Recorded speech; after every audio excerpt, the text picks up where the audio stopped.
This is Follow the Money on VSiN. Thanks for checking in today. I think this is about 7, 8, 9, 10 years in the making. Can't wait to talk to our next guest. I would be lying if I said that I have done a lot of research recently on Lisa Ann, because the truth is I've been doing research on her my entire adult life. And she joins us in studio now. Good to see you. How are you? Great to see you. Thanks for having me. You are in town hosting the Fantasy Huddle at Tailgate Beach Club at Mandalay Bay this weekend. People can go to tailgatebeachclub.com/fantasyfootball. This is tomorrow and Sunday. Yes, it is. Saturday and Sunday. And I'm so excited because I love being a part of people's drafts. I mean, fantasy football just brings communities together. It's a great time to smack talk and do all the things you can't do in your regular life. You can't get canceled in your league. You just get to harass each other. And it's just a great community. And I'm really thankful that it's become a part of my life. I mean, 2013 was when I first started covering fantasy. And every year around this time of year, I reach out to Matt Deutsch, my old boss, and I'm like, thank you so much for bringing this into my life because it's my happy place. Do you remember any of the players that you had on your, maybe it was before 2013, I don't know, but the players you had on your first ever team? Yeah, I remember I was dumb. My first year, I had never played fantasy before. And though I knew sports, I didn't know fantasy. So I drafted a lot of Cowboys. I never did that again because only let your team break your heart once in a weekend, not on your squad and on your TV, right? Also, I remember Marshawn Lynch. I also remember that was the year that people were taking the Seahawks defense very early in their drafts. And somebody told me to do it in the Stern League, and I did it, and I was so ridiculed, right? But then it really worked out for me. Seahawks defense, 2013 was everything. Right. There was a year in a home league, I want to say it was 2002, that I was a commissioner of. My godfather had the number 2 overall pick. He took the Baltimore Ravens defense. And everybody was like, wait, what is it? He made the title game. He made the title game that year. Crazy things happen all the time. So the Circa obviously going on this weekend is massive as well. What can people expect when they go over to Mandalay Bay? I'm going to make sure that I check in with every single league, stay connected with them through the season. You know, I pulled draft orders for about 6 weeks before this time of the year on Cameo. So I get to know a lot of leagues remotely. And then to get to see them in person, pretty exciting. That's awesome. Because some leagues I've been pulling their draft orders since 2015. So we've built a good relationship. Like I get to know which league mates are getting married, having kids, buying houses, and I do a good 10 to 15 minute video for every Cameo. Wow. To celebrate bringing in the season and the league. You have a huge following. I can't believe 4 million followers on Instagram. How protective are you of your brand, and how big is that, and how important is that to you? About how you want to keep that and have the huge following? You know, it is really difficult, especially with a question that you were going to ask about imposters, right? Yeah. So I report about 1,100 to 1,500 imposters a week through Meta alone. X has made it impossible, but what's interesting right now is we're seeing parents winning lawsuits against Meta, and they're going to have to pay out trillions of dollars. This is what it's going to end up state by state. They already say it's like at 3.2 trillion already for Meta. And so I think the next wave of lawsuits will be those of us who are going to be able to go to them and say, okay, I've been losing 18 hours of my work week a week reporting these imposters. These imposters are not getting removed. They're using my likeness. You have my trademark. I send it to you every week. And they're making money off of me. They're scamming fans. They're committing fraud. And you're allowing this because you want the kind of feed. You want all of this. But what's funny is my friends will get banned, and then the imposters will not get banned using the same images. So it's like, we really need to straighten this out, because why have a trademark and why have a trademark attorney if you're not going to listen to them? And that becomes an expensive undertaking as well. You have between 1,100 and 1,500 imposter accounts that you report every week. For how long? I am diligent on it. I've been doing this for probably 10 years now. And I've logged all the hours, because I will sue back for those hours. I will get those hours back. I will be a part of the spearhead of the campaign. I'm releasing a 3rd book in November, and it's called Jen Online. By the way, this is the first time I've said the title anywhere. I've showed friends the book cover, and I'm talking a lot about this and about how we have to be more protective and guarded of our brands on the internet, and how these companies have to help us. And they're not helping us. And we're the creators that give them free content. We're the whole reason people come to their feed, because of us. Yeah, and you have to do that on your own? You do. Can you create like an AI bot to help you out? So I'm working on that right now, because I have a digital twin. I have an AI digital twin that does new content. She webcams. She does everything. So I don't have to be in the adult space at all anymore. Anybody that wants that, you go to OChat AI. My digital twin's right there. So now I'm working on building a digital twin for myself that can be a personal assistant that will go in and fill out the reports for me. Because what Meta has done is it's about a 10-step process to report each one. Each one. You have to upload your trademark and your IDs with each one. Oh, what a nightmare. It is a nightmare. And just- I'm really just doing it for the process of doing it so that when I do get the chance to speak in front of somebody, which I know I will, I can be the person that's in front of this and saying, this is how many hours. This is just us protecting our brand and likeness. You would do this for VSiN. You would do this for DraftKings. You know, you don't see imposters for DraftKings. Right. You have So- to care about everybody. So you want to be the face of this at I the end do. when there's eventually a payoff, which there will be one Oh, at for some sure. point. Okay. For sure. I want to get a couple of fantasy questions because we could talk Let's to you do for the this. entire show. I'm ready. So I want to throw like a side-by-side next to you. I have concerns about both these guys. One, Devon Achane for the Dolphins and Christian McCaffrey, where they're going. Which guy do you trust more based on like their current ADP? Man, it is so tough, right? Because with McCaffrey, you could have such a big season, but then you could also have nothing. What do you have, over 400 touches last season? I don't trust the system with Achane as much. So if I was going to throw all caution to the wind, I'm going for upside. I'm going for McCaffrey. I mean, that's just what you're going to have to do. But I still worry about both. Achane is just less proven to me, less consistent. And I just feel like the way McCaffrey works out and lives his life, his dedication to the craft, we're seeing younger athletes now that do things differently. Remember before the athletes would all party all summer and they'd come back with like a beer gut to Oh, yeah. camp? You know what I Yeah. mean? Now everybody arrives, best shape of their life every year. They're doing all the things. They're doing the cryotherapy. They're doing the cold baths. They're doing all of the things. And I think it makes a huge difference. Are So you I'd bu- go McCaffrey. Sorry, are you buying the Chargers hype and what Harbor could look like now with McDaniel coming in? Man, I want to, but can you? I mean, can you buy it? He's 0-3 in the playoffs, I know. I just can't buy it because we always say third quarter is a totally different game for the Chargers. I mean, what they do in the fourth quarter is what matters, and that's when they perform their worst every game. They got a great quarterback. They got everything, but like holding on to players like Keenan Allen for years. Like Keenan Allen was a great player, but once he started getting those injuries, he was never the same. And now you're holding on for what? Hope? Your season cannot rely on hope. It has to rely on consistency. How about Gibbs? Do you think he's going to dominate and have a big year in Detroit? Okay, this is my question. So, like, you're drafting from the 1 or 2 spot. You know, Yeah. you got Bijan right there, and you got Yeah. Gibbs. You know what I mean? Like, what are you doing? Are you trading back to get Gibbs because Bijan's going to go first? I do believe Gibbs can get it done, but I'm one that wants to get the backup. I do handcuff all my running backs because I believe in it. If it's a good system, Yeah. I'm handcuffing, right? Because I know you're going to get. But we also have to not be so attached. Don't think that your fantasy running back is going to make it to the end of the season. Look at it like if you get 6 good weeks around week 4, you're really on that waiver wire. There's some new players coming up. You're putting them on your bench. Like you're making those moves. There's too much of thought of like, oh, I need this guy to perform all season. No, get your good games and then move on. Are you a running back first? You got to have him right away, or do you go with the other idea, maybe 0 running backs, and you concentrate on wide receivers I first? can't do 0 running back. I No, you tried. can't do it? I just can't do it. I just can't pull it. It doesn't work for me. I like that balance. Of course, it depends on your scoring system, but we know the running backs have a shorter dynamic shelf life each season. They do more with the blocking as well. These injuries really start to pile up. You can get a receiver halfway through the season. I mean, I took Higgins last year, like week 8, and he really performed for the last couple of weeks, right? So your receivers, I think you could be more on a flyer like you do with your tight ends, but I do want to have a solid running back or two. Do you have an opinion on a player who could be this year's JSN? Or is that just like kind of a one-off I type think deal? that's a one-off. How about you? Do you? I would go. He's better at it than I am.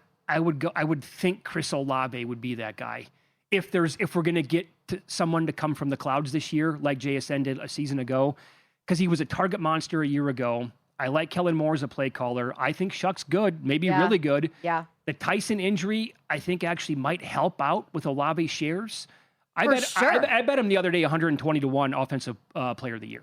Smart bet. Also, you think about the fact that Olave, in a lot of people's eyes, they just look back at the injury history, but his injuries were very unusual. It's kind of like Joe Burrow had appendix before a season. Like, you got to really consider what's taking place. Olave had some bad concussions that really set him back. It made him so if you're looking at overall stats to draft before the season, the numbers don't tell the true story. Because when he's in there, he is amazing.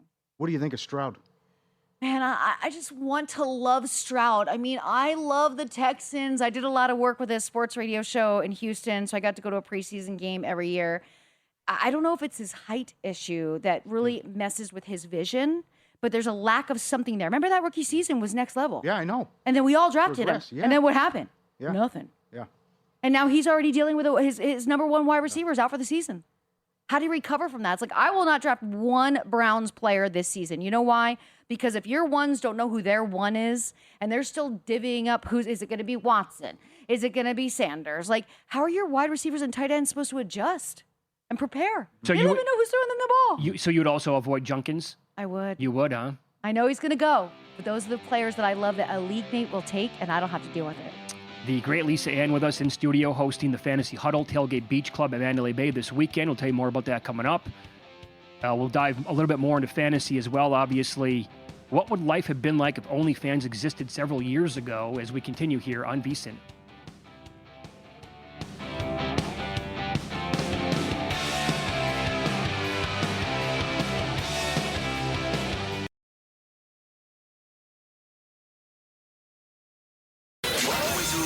Follow the money. That's what I always say. You always follow the money. Yeah. This is Follow the Money with Mitch Moss and Paulie Howard on VSiN. Busy hour on tap. Thanks for watching as always on YouTube TV, listening on SiriusXM channel 158, iHeartRadio, TuneIn Radio, or any of our great affiliates. We'll get into NFL preseason betting for the games tonight and this weekend in 15 minutes. Sean Green, Sports Gambling Podcast on the show, in studio in a half an hour. He's going to take us through the time that he won $200,000 in the DK Millie Maker back in 2017. He was sitting on $1 million for like 2 hours before something crazy happened. So I can't wait to hear that story. And now, more football here as Matt Semo joins the program now. You might know him as Vegas Matty. Footballcontest.com is the website. Longtime proxy for football contests here, obviously, in Las Vegas. Good to see you, man. How are you today? Good to see you guys. It's been a little bit, but Yeah. glad to be back. Absolutely. Good to see you. Good to have you back. This place is bustling today, huh? Yeah, that big fantasy football draft nation 2026 going on. First time that Circa's hosting that, or first time they're having that event. So today is officially National Fantasy Football Draft Day. They're doing a ribbon cutting tonight, 6:30 up at Stadium Swim. So we partnered up with them, and we're trying to get people, their people in the contest, and vice versa, trying to get people into their drafts. So they're doing fantasy football drafts today and tomorrow. Could you guess how many drafts are going to take place? Oh my God! Have you heard it's a number? a pretty big list, but yeah, I mean they're keeping busy up there. There's some good charity ones tomorrow that they're trying to raise money for. I think I'm trying to remember the Jimmy V Foundation. Okay. It's all for good causes with celebrities. A lot of celebrities in town. Austin Eckler was just walking around. I saw one of my clients took a picture of him and posted on Twitter. So there's a lot of players in town. Like Adrian Peterson's here. Oh. He's going to be at the event. I think at Stadium Swim tonight, 6 to 11, and then they're doing an event up in the ballroom tomorrow night where wear an obscure jersey and they're gonna vote on it and give out prizes. Oh, and stuff I like love that idea. Yeah, 5 to 7 p.m. open bar. So if you do sign up with us, if you're on property and want to sign up with us, we've got a free bracelet that'll get you into those parties tonight and tomorrow. I believe you and Tony were the first proxies and the first people to do this. Did you ever envision it would get this big? No. I mean, it started off as a side job. Little side hustle in addition to our full-time jobs, and then we'd work together. It's going on, I think, 22 years right now that we each kind of started doing proxying for a few people on our own, and then we talked and we're like, hey, what if we team up? We can just kind of do as many clients as possible. And a few years later, we did just that, and we went from like 10 to 20 clients, and then over 100, and now over 1,000. So it's just it's been incredible, to say the least. I mean, I think Derek and what he's done with the Circa contest is like something I never would have imagined. I mean, the Super Contest was the big game in town, and you've seen kind of the numbers go down. No guaranteed money in those contests, so it's a different animal. But this is just unbelievable. The possibility of having 30,000 Circa Survivor entries this year. Like, I never would have thought that. So that's a realistic number in your opinion? I mean, in my opinion, you already have close to 11,000, and I would say there's still like 70% of the entries are going to still come in. Oh, man. So, how many are you guys doing a day specifically? Oh my God. It seems like on a good day we're doing, 100, over 100 in a day. And then, I mean, it just depends. I mean, a lot of guys are maxing out. I mean, that's the thing is they're doing the 10. You have everyone's doing 10 and then maybe $1 million. That's, to me, it seems like the common kind of person that's coming in that at least, not to take away from somebody who's just doing one Survivor or 1 million, but like the guys who've been in it and they've seen how the contests run with, hey, you got to have 10 entries in the Survivor if you're going to compete. Word is out. Yeah, word's out, and like the numbers don't lie. I mean, you look back over there, and it's just ridiculous. Like still with like we got 3 Saturdays to go, I think, or 4 Saturdays left, I think, right? I think it's 3. 3 weeks. Yeah. Three Saturdays left. Yeah, so it's like it's crazy. I mean, I think there's actually 4 guys because September 12th is the last day. So we've got this Saturday. Oh. We've got the contest weekend Damn. next weekend. Then we have Labor Day weekend. Oh, and you're then right. So, I mean, Guys pushed back we have this extra year. days. Yeah, we've got extra days to play with. And that's why I think it's realistic, the 30,000. I mean, I know it sounds crazy, but. Well, what do you think the floor is then? 25 is the floor? Yeah. Oh, yeah, for sure. I think it'll easily hit 25. But yeah, I mean, Jeff Benson, he just texted me they're 67% ahead of pace of last year in the Survivor. So when you think about that, that's almost 19,000, and two-thirds more than that. I mean, do the math on it. Sure. It's pretty close to 30,000, if not more. So, and then the Millions is also tracking 20% ahead of last year. So last year obviously must have been the most clients you ever had for Survivor. Yeah, more than 1,000. It just goes up every year. And so will you double, triple that this year? Oh, that's a good question. I mean, I think it's definitely going to go up by a third. Like, I don't know if it's going to double. But I mean, we're pacing with the contest. So yeah, the 30,000 is a little scary when you think about it compared to last year, because it means that you're doing that many more entries. But yeah, the last few weeks, we'll see what happens. What's going on at the Westgate? Westgate, so talked to Ray there yesterday, and he said that they are a little below on the Super Contest and the college contest. They are? That's a little bit, yeah. Well, you did a good job going to bat there and saying you got to have a college. I know, we pitched them on it. Years. I mean, I think they'll get over 1,000. It's just, I don't know. Like, I remember last year, it was such a great debut. They had like 1,100 entries, and then like 2,000 seemed like it might be a possibility, but then you have the sale. Caesars has taken over. If you guys have been over there, like, it's a little different atmosphere and everything. They lost some employees and whatnot, and it's just not the same. But it's the only college game in town. So how many do you think? So their Survivor's 5,000. Yeah. What do you think that gets to? So I think he said that was overpace, and then the win totals contest was overpace. Like, so Survivor, I mean, I think they'll definitely be over 100 there, which, it is what it is. It's $5,000 to enter that contest. I was in it last year, down to the second to the final week. It's a great contest. Yeah. I mean, the contests are great. The win totals, too. I mean, it's a sneaky good one. Yeah. And the fact that they're putting it on the entry form now so people see it, that's the one thing that they were marketing it separately before, I think. And now that it's on the entry form for the other ones, they put it on, and then it's like, hey, our clients will ask right there, well, what is this all about? And then you tell them, they're like, oh, that's cool. Pick all 32 teams over under $200, great price point, and they can make their picks right away. You don't need a proxy, so you scan your card after you sign up, put all your picks in, and you're done. A big boy here is up to 25. Do you think Grandissimo can get to 100?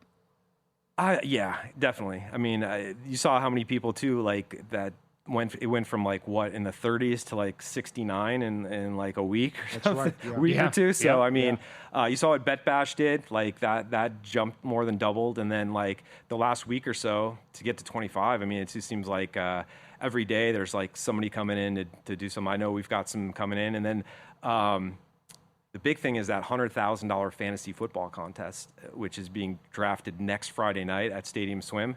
I mean, you're talking about big ballers coming in, looking to do. I mean, they're throwing that kind of money on fantasy football. Imagine, like, what's a couple Grandissimos to them? They might get 2 each. Yeah, so I would. One. I mean, not all of them, but I mean, that's going to be something too. That's the first time ever. I know Derek's got a team, and I mean, that's going to be unbelievable to see a draft board up on the Stadium Swim like TVs out there. It's going to be the whole screen is going to be the draft board, and each team has their own cabana, like a draft room. Oh, I mean, it's so going to good. it's going to be so cool. Let me ask you this: Vegas Matty, our guest, footballcontest.com. If you need a proxy, go check it out today.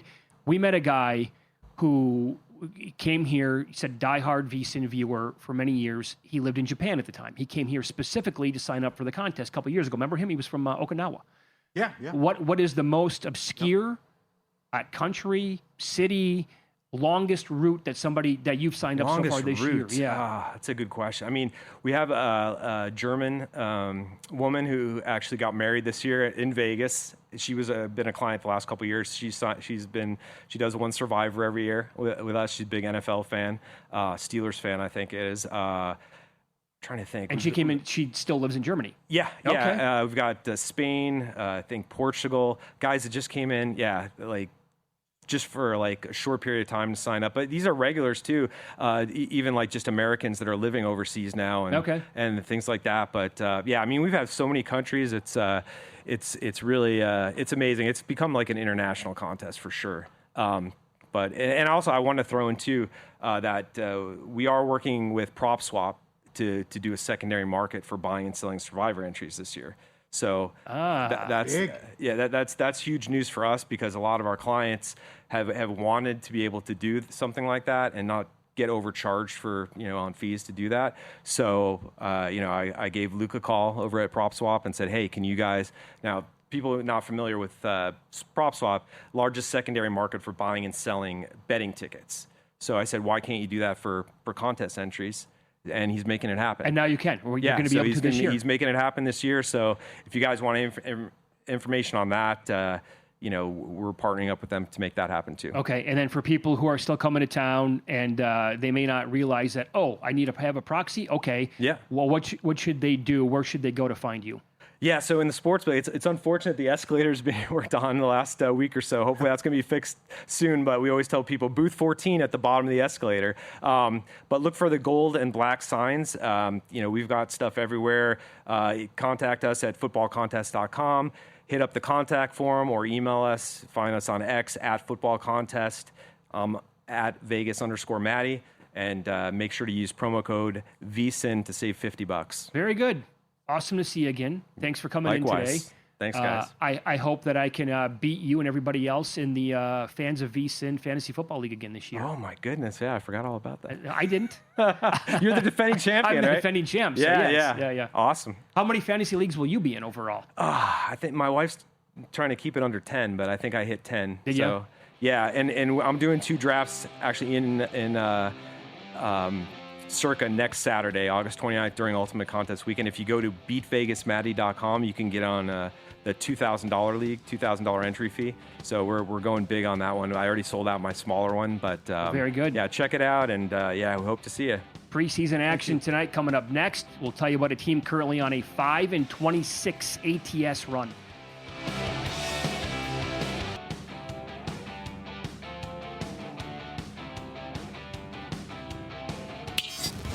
This is Follow the Money on VSiN. Hardcore Football Friday here continues on Follow the Money. It's VSiN, the Sports Betting Network, Sports Gambling Podcast, back tonight for the football season as well. That's going to be at 10 o'clock Eastern, 7 o'clock Pacific time with Sean Green, Ryan Kramer, and a cast of characters as well. It's a great show, and Sean Green joins us now in studio here. Good to see you, my man. How are you today? Yeah, thanks for having me. Appreciate it. Yeah, football's here. We got preseason in the book, and just jacked up, man. Can't complain. You got a lot of bets we're going to run down here. So I teased this. I was unaware of it until the other day, but you won $200,000 in the DK Millie Maker. This is almost a decade ago. Yes. Back in 2017.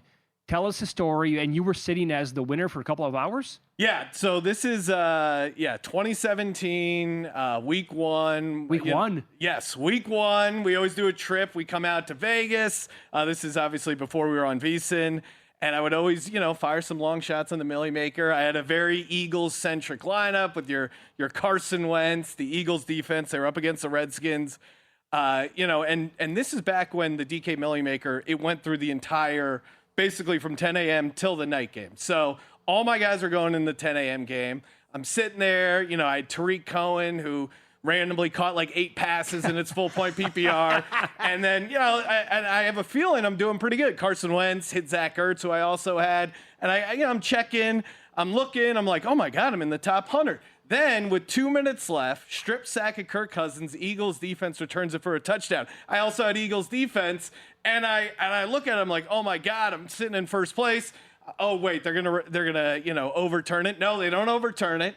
So the 1 o'clock games are done. I get a text from my cousin. He goes, "Holy effing bleep! Is this actually you?" I go, "Yeah, don't do anything," because then so imagine you're sitting on $1 million. 270,000 people are in this contest. I don't even know what I'm rooting against, right? Because who knows what everyone has. So I'm sitting there. I don't even smoke, but I just got a cigarette. I'm like pacing around, like walking around the Westgate, looking at screens, like refreshing, but like you can't do anything. You're just paralyzed. You don't even know what to root against.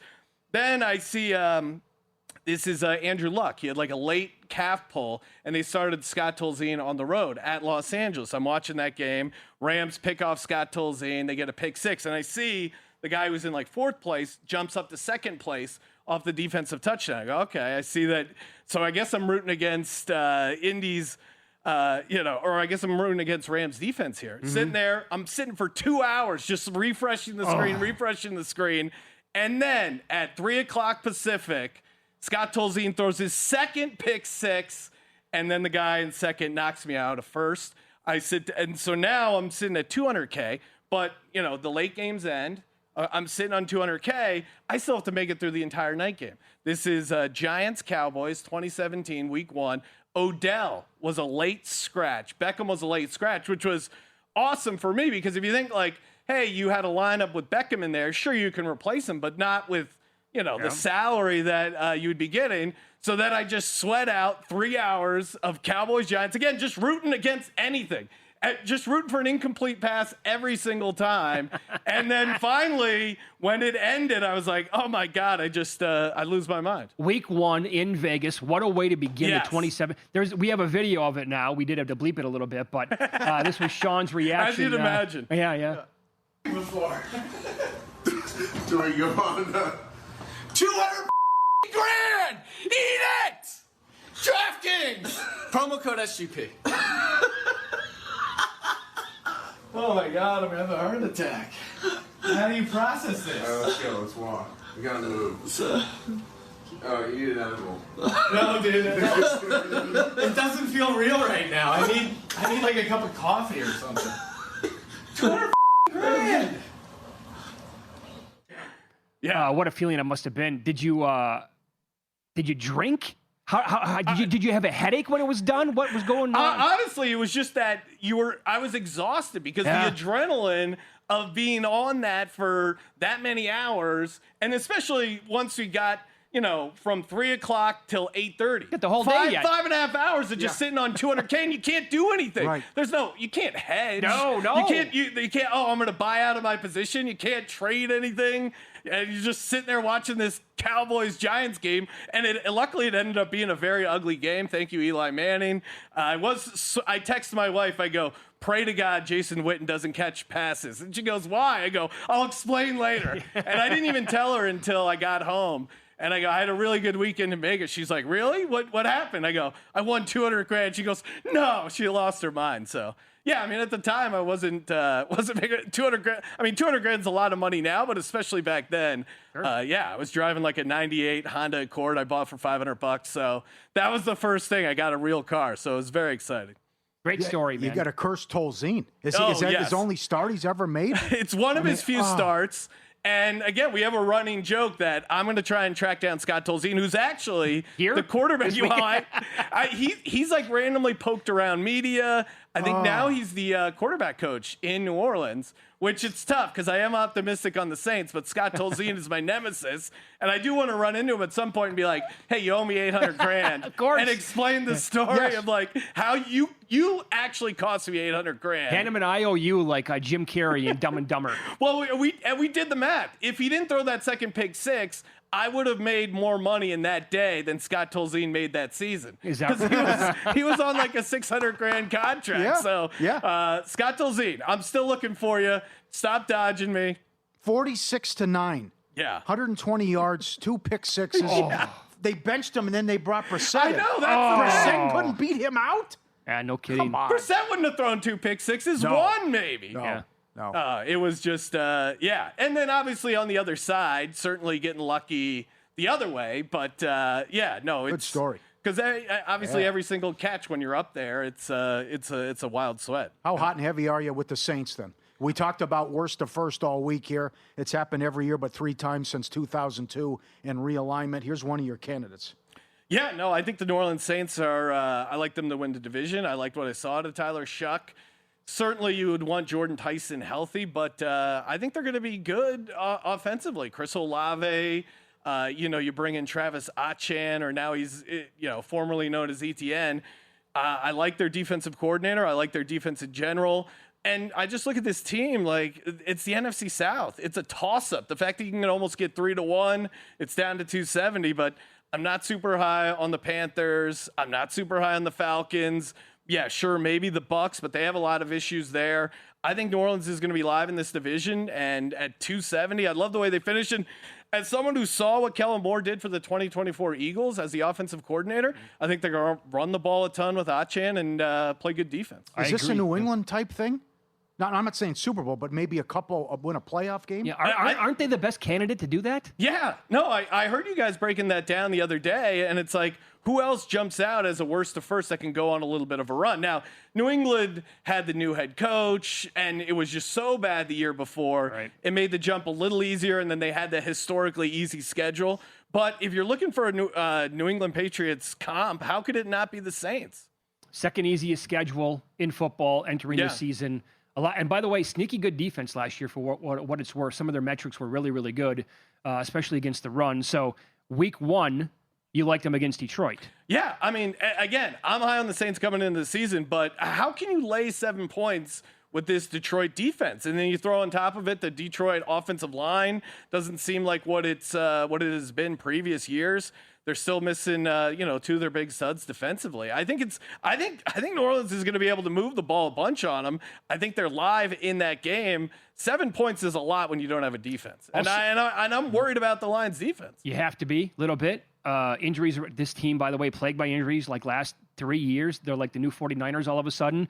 And I haven't seen an update on Laporta today, but yeah, he was banged up. Right, based on what stuff that we got earlier in the week, like he might not be there in week 1. And talk to Cardinals fans. Were they sad to see Drew Petzing go? No, they were like, get this guy out of the door. So I know they're trying to change things, and then Goff's like, no, we're going to keep a bunch of this the same. Dan Campbell is an offensive-minded guy. Maybe he takes over play calling at some point, but Drew Petzing, talk to people in Arizona. They were happy to see him go. So I think there's a lot of questions for this Detroit team. Now, I understand the optimism for Detroit. They also have an easy schedule, but I think they're going to have issues defensively, and especially game 1, 7 points is just, I don't know where do you feel comfortable laying a full touchdown against this Saints offense, which we saw close out pretty strong. I think that's fair. By the way, who do you like then in Detroit's division? Yeah, I mean, to me, it is a true toss-up between Detroit, Green Bay, and Chicago, and I'll take Chicago and, the juicier price there to win the NFC North. I see the case for the Lions, but I don't know. The Bears, I understand there are a bunch of regression indicators with the turnovers and everything, the comeback wins, but I think their offense has the highest ceiling compared. I'm worried about Green Bay's offensive line, and I'm worried about Detroit's defense. You can say the same thing with the Bears. I just think the Bears should be priced closer to Detroit. I just don't understand why Detroit's such a big favorite. And I don't understand why Green Bay's the second shot on the board in that division. I would have Detroit maybe a slight favorite, then Bears. So I'll take the Bears with the price. We'll continue. Sean Green, Sports Gambling Podcast, coming up next. We'll get into some awards as well. He's got a couple of long shots I like. He's probably going to win me over with those. And also, he's high on a really bad team. Find out which one next.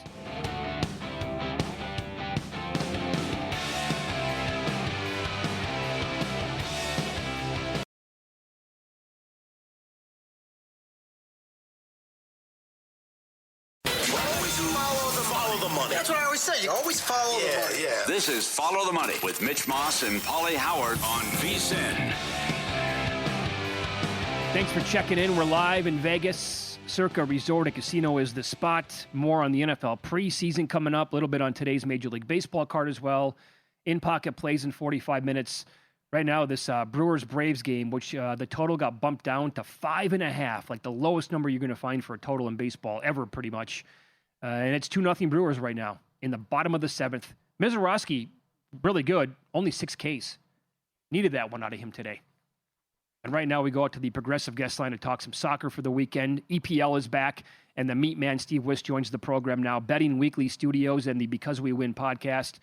Meat Man, thanks for the time today. I was off last week, but I was driving around when you popped on with Paulie. And I mean, here's my question to you, is that did you take, because it seems like the World Cup just took forever and it just ended basically. And yet here we go, bada bing, bada boom, like lower leagues are starting. Did you take any time off? Because your analysis, you knew everything about the players and the teams last week. Like, what did you do as a buffer before the season started? Hey guys, yeah. What I had to do, I needed a week to sort of mentally decompress.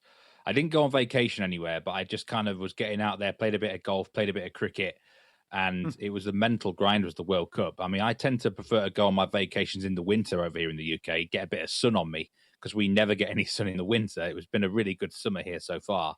But yeah, it kind of ground me down, but give me a week or 10 days and I sort of mentally recharge and I'm back on the horse. And a great job last week. Oh, yeah. And now to premiere the Prem, you can actually find 16-1 on this at DraftKings. I like this exact finish 1-2 in the Prem. The defending champs already started with a win 3-0. State your case for the exact 1-2 here. Yeah, I just want to make a quick point about any of the futures that I give out now. Not all the markets will be up because it's only about an hour since the Arsenal match finished. So you might have to wait until, say, maybe 12 more hours. But yeah, you can get 16-1 on this. Arsenal, for me, are going to win the Premier League. And look, that's a pretty obvious thing to say. I don't think I've seen many people suggest any other teams can win it. They just look really solid all-round team. They're a plus 125 heading into the season. Nothing wrong with that bet at all. But I was looking for a bit of value, so I'm looking for the exact finish. First Arsenal, second Chelsea. And, Chelsea, I think, have got a lot in their favour this season. Number one, they're not going to be playing European soccer in the midweeks. And that's really a massive advantage for especially teams that have got huge resources like Chelsea have. They've got a manager in now, Xabi Alonso, who this time last year, he became the Real Madrid manager. He was seen as maybe the next best manager in the whole of the world. Didn't work out for him at Real Madrid. Doesn't mean he's suddenly bad in the space of 12 months. So I think they've got the right manager. I like some of the signings they've made. They can focus on the Premier League every single week. No distractions until the FA Cup comes around, really. So I think Chelsea could be the team, if there's anyone that challenges Arsenal. I don't think they'll get close to them. Arsenal win by 10 points or more, in my opinion. Ooh. But Chelsea may well be the team that finished second. And you say 16-1 on that exact finish looks a good bit of value in this Premier League title race. By the way, can you find a market like that? Can you find Team X to win by so many points? Ooh, possibly if you really shop around. But it's not something that's that widespread, if you know what I mean, Mitch. Unmitigated disaster last year for Tottenham. They were looking at relegation till they won a couple matches late in the season. You think they bounce back in a big way? I think they can do exactly the same what Manchester United did last season. Man United went from 16th to 3rd, and Tottenham could do something similar. I just need them to finish in the top 5 here at plus 137. Similar to Chelsea, they've got one big advantage. They're not playing in European soccer in the midweeks. They're going to fully focus on the weekends in the Premier League. The manager, Roberto De Zerbi, he can divide opinion a little bit, but he is, when seasons have been going well under this manager, wherever he's been at, he put Marseille into second place in France. He's been good at Brighton before. He's got goals in them. I really like some of the signings that Tottenham have done as well. I think they've learned their lesson from last season being so bad and nearly going down. And that was their lucky escape. And I think they'll kick on from that and have a massive, massive improvement this season. I want to bet on teams in the top 5 rather than top 4. And I'll tell you why. Because I know what's going to happen come February, March time. The coefficient of the Premier League is going to make it so the top 5 will all get in the Champions League. So it's no difference between 4th and 5th, probably. So I'm going to be betting in the top 5 market if I'm interested in teams in that end of the table. Okay, so a great season and a comeback by Man U, but you think they take a step back. What do you want to do with their points total? 69.5. Yeah, under 69.5 for me. I mean, they got 71 points last season. This is only, 1.5 below that. I just don't see how they're as good. They've now got to balance the Premier League with the Champions League. And look, the English teams have been doing really well in Europe. And there's a good chance Manchester United could make at least say, the last 32, even the quarterfinals of that competition. And that will distract them. And the other thing for Manchester United, unless they're involved in like a title battle, which is very, very unlikely in my opinion, they're not going to need to get to 70 points to get in the Champions League, probably. That top 5 spot, you're probably only going to need 62 to 65 points. So I actually think they might drop out the top 5 anyway. But a good bet here. If you can get the points totals for all the teams. I really like this under 69.5 at -125 for Man United. They don't even have to be like that much worse, just a little bit worse, and we'll cash this bet. Okay. Haaland is $1.30 to have the most goals, -130. So you're not giving that out. Who's the selection to have the most goals, top goal scorer in the Premier League, Meat Man? I've got a feeling, and I hope it doesn't happen, that Erling Haaland might get injured at some point this season and miss a bit of chunk of time. He had to play in the World Cup, and he looked like a body that was under a lot of stress at the end of that World Cup. So I do wonder. He does have a bit of a checkered injury record at times. So if he does go down injured, maybe we can oppose him in this market. I'm going to oppose him with João Pedro at Chelsea at 16-1 here. This is someone who scored 15 goals last season, so that's a pretty good return. Another 5 to 7 more, and that gets you in the race for this Golden Boot if Haaland has a regression of a year. But he scored 7 goals in pre-season.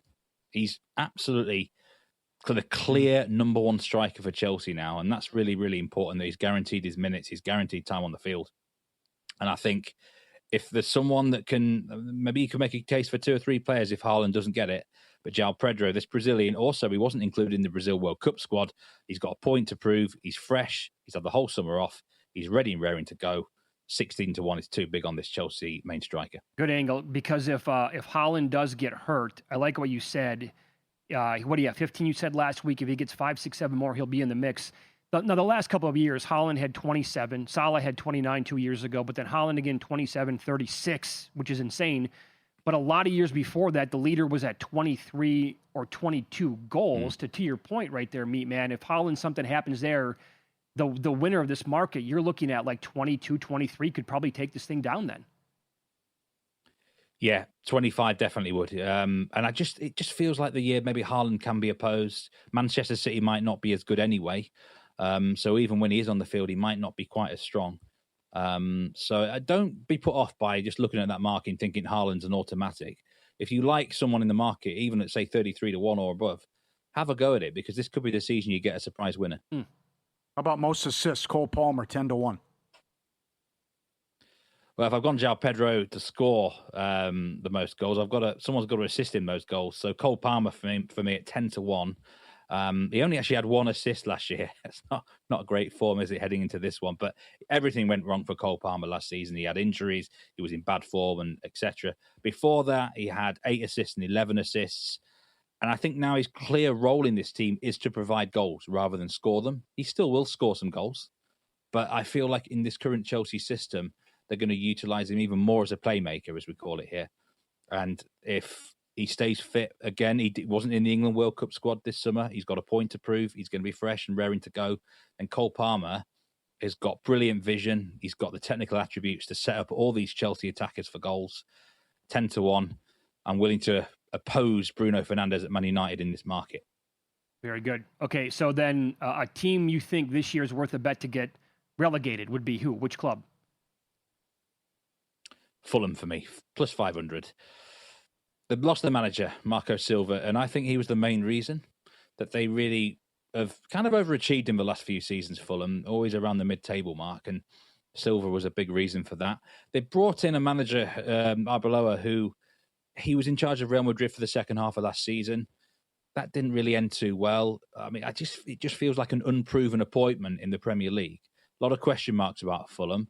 They've lost some players as well. Harry Wilson, my own club Leeds, brought him on a free transfer. So there's some questionable transfer deals. I personally think Coventry and Ipswich could be okay of the newly promoted teams. Hull City will finish bottom for me, but the other two might be competitive. I mean, Coventry have only lost 3-0 tonight against Arsenal. It's better than losing 5 or 6. So Fulham for me are worth a bet here at plus 500 to go down. It just looks too big. I'd personally have this about plus 250. Hull City, $7 to be relegated is incredible. How about next manager to leave? Good prop here. Interesting. I think Sunderland might get relegated as well, guys, but I'm not going to bet on them at plus 300. It just feels about the right odds. So I'm going to have a stab on their manager, Regis Labrie, to be the next manager to leave at 16-1. You could get this before the match is kicked off today. He was actually under pressure in the summer, believe it or not, despite having an excellent season for Sunderland last year. There was talk in the local media that his job is under pressure. And sometimes clubs want to do that when they feel like they've had a good season, but we can do better and get a new manager in. So if they do start badly, I don't think they'll waste any time sacking this manager. So it's one of those where if I'm right about Sunderland, the better angle, the better value angle at 16-1 could be just take the manager to be the next man to leave if they get a bad start. But I think Sunderland are definitely in relegation trouble this season as well. Very good. Love the analysis. Steve Wiss going to hang out for one more segment on the Progressive Guest Line. Follow him on X at BeatManSoccer with the Betting Weekly Studios of Because We Win podcast. By the way, he's got a Baltimore Ravens helmet behind him as well. Loves the NFL. He's got best bets this weekend in the Prim, the Championship, and also League Two. Find out what he likes after going 4-0-1 last week, coming up next.